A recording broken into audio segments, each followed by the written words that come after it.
Rotary screw air compressor versus piston. There are so many types and models of air compressors available that it's easy to get confused. And besides the many different models and sizes to choose from, there are extra options like dryers and filters to consider. Today we're discussing the differences between two common types: rotary screw air compressor versus piston in Georgia. Don't worry, once you know what to look for, buying the right air compressor is a fairly simple and straightforward process. To make the right decision, we must know the best type of air compressor for your application, the required pressure, the required capacity of the air compressor, extras and options. First, let's talk about the basics, which are air pressure and compressor capacity. The two most popular air compressor types are the reciprocating air compressor and the rotary screw air compressor. Other types include scroll, turbo, and rotary vane compressors, but those are mostly used for specific applications, so today we're just focusing on the two.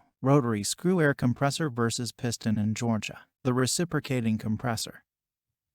The reciprocating compressor compresses air with the use of one or more cylinders, pistons. The pistons move up and down inside the cylinders to compress the air. Reciprocating compressors are relatively small and can be low to very high pressure, are low capacity, and are designed for intermittent use. They are often found at or used for workshops, garages, DIY, small businesses, construction work such as nailers, etc. The rotary screw compressor.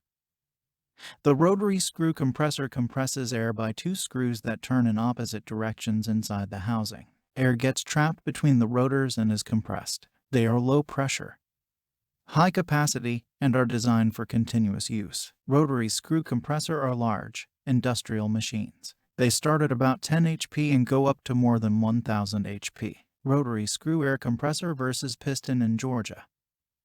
Which one is right for your application? Choose a reciprocating compressor when you need a small amount of air and don't use compressed air continuously. If you do have some big tools that require a lot of air, but you only use them once in a while, it's better to install a larger compressed air receiver than to buy a bigger reciprocating compressor or even a rotary screw compressor. If your compressor stands still more than 60% of the time, it's often better to get a reciprocating compressor. If you need high pressure, a reciprocating compressor is the way to go. Screw compressors only go up to about 150 psi maximum.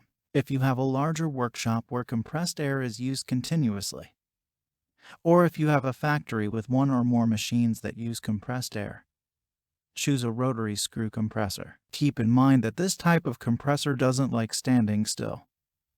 It makes them rusty. Still don't know which type to choose for your application? We can help. When it comes to deciding between rotary screw air compressor versus piston in Georgia, we are experts. Call us today and we'll be happy to walk you through the purchase process. P.S. Don't forget, we also offer engineering services, repairs and replacement parts.